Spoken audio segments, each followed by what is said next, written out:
On parle donc de cette réforme du collège avec Michel Dubarry, secrétaire général de la FCPE, qui est la principale fédération de parents d'élèves. Bonjour.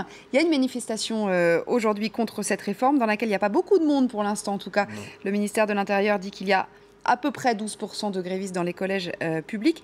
Alors vous, à la FCPE, vous saluez cette réforme. Pourquoi? Parce que pour vous, c'est la fin de l'élitisme, cette réforme? Non, c'est pas. Moi, je dirais cette réforme, c'est le pari sur l'intelligence. C'est le pari sur l'intelligence des équipes sur le terrain. Et tout le pari de cette réforme, parce qu'il faut présenter les choses comme ça, je crois, c'est de dire on ne peut pas décider des enseignements depuis Paris, depuis le ministère ou depuis le rectorat. C'est sur le terrain que les équipes enseignantes doivent se mobiliser pour définir elles-mêmes aussi ce qu'il convient ou pas de faire sur le terrain. Oui, enfin, il y a quand même, quand on parle des classes bilingues, par exemple, il n'y aura plus de classes bilingues, bon, ça, c'est une décision qui est prise... Alors, les classes bilingues, c'était des dispositifs, justement, qui étaient organisés par le ministère et le rectorat. Ouais. Elles sont... évidemment, dire qu'elles sont supprimées, ce n'est pas positif. Ce n'est pas un message positif, on ne soutient pas ça. Même si on notera quand même que la moitié ne sont pas supprimées, déjà. Il faut savoir que la moitié ne sont pas supprimées. Ce qu'il faut savoir, c'est que c'est un redéploiement des moyens. Donc, nous, on a obtenu la bilingue pour tous en 5e. C'est-à-dire que avant, c'était juste 17% des élèves qui avaient accès à la bilangue. Ils seront 8 ou 9 l'année prochaine ou dans 2 ans. Mais 100% des élèves auront accès à la bilangue dès la 5e. En fait, il y a une question qu'on se pose et que les détracteurs de cette réforme mettent en avant assez régulièrement, c'est de dire, OK, on arrête les classes bilingues ou un certain nombre de classes bilingues parce qu'elles sont, par tradition, des classes d'un niveau plus élevé que les autres. Mais on a envie de dire, et alors, c'est pas bien d'avoir des gens qui sont forts et de les pousser justement et d'avoir... malgré tout, certaines élites dans les écoles. Ça ne se fait pas forcément au détriment des autres. Mais je vais vous dire, ce qu'on ne dit pas, c'est que ce sont les équipes enseignantes qui vont décider de ce qu'on propose dans les établissements. On a dit, j'ai entendu souvent dire, on supprime l'option latin. Ce n'est pas vrai. L'option latin n'est pas supprimée.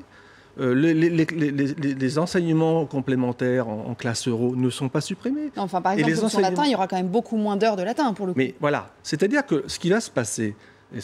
c'est qu'effectivement, sur le terrain, les enseignants très probablement vont penser que les moyens qui leur sont donnés, et là, on va avoir des moyens supplémentaires en plus, parce que ça, ils n'en parlent pas, mais on a quand même des moyens supplémentaires en professeurs, seront déployés peut-être effectivement différemment que sur le latin. Peut-être qu'on fera plus de maths. Pourquoi on ne ferait pas plus de physique, de SVT? On focalise sur ce qu'on va peut-être perdre, mais on ne voit pas ce qu'on va gagner.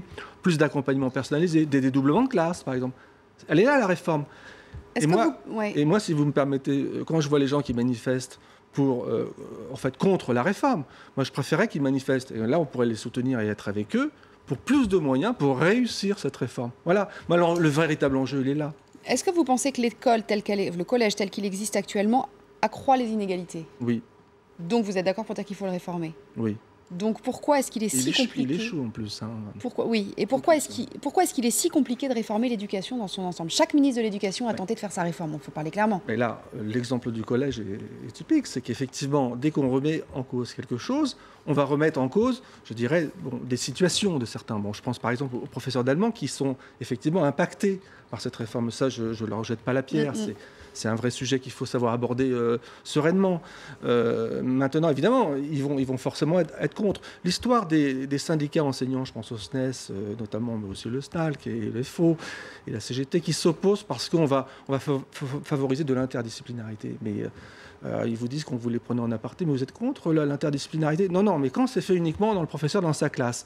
En fait, ils sont pour un système où chacun reste cloisonné en fait, dans son enseignement. Ce qu'on souhaite, c'est que les gens travaillent en équipe. Mais est-ce qu'on a les moyens de la mettre réellement en œuvre, cette réforme? Parce qu'on peut faire de grandes choses sur le papier, mais après, il faut avoir les moyens de la mettre en œuvre. Voilà la vraie question. La seule vraie question, c'est celle-là. Aujourd'hui, on nous promet 4000 postes. Est-ce suffisant? C'est là-dessus qu'il faut qu'on travaille dès la rentrée.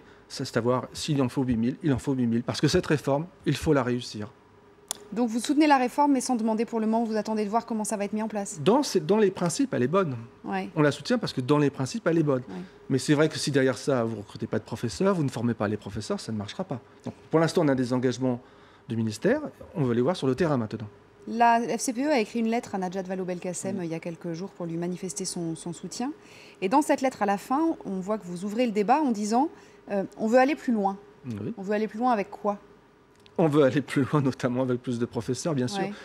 On peut parler, vous parlez par exemple de nouvelle organisation du temps de travail, vous parlez de faire sortir le collège du temps scolaire. Oui, alors ça, effectivement. Par exemple, si on parle des langues, les langues, pour qu'elles soient vraiment acquises par les jeunes, il faut qu'elles soient vivantes, il faut qu'elles soient vécues. Donc il faut organiser, par exemple, des échanges. Il ne faut pas se contenter de faire 3 heures de classe. Ça marche très mal, ça. D'ailleurs, les résultats le montrent partout. Il faut être capable d'organiser des échanges avec d'autres établissements. Il faut être capable, pour l'enseignement de l'art, d'établir des partenariats avec des associations culturelles, d'artistes, des conservatoires. Ça demande de l'argent et du temps. Ça demande de l'argent et du temps, voilà. Mais c'est ça, aller plus loin. Merci beaucoup. Merci Michel Dubarry d'être venu nous parler de tout cela, cette réforme du collège qui n'a pas fini de faire parler. Dans quelques secondes, la météo de Karine Fauvet.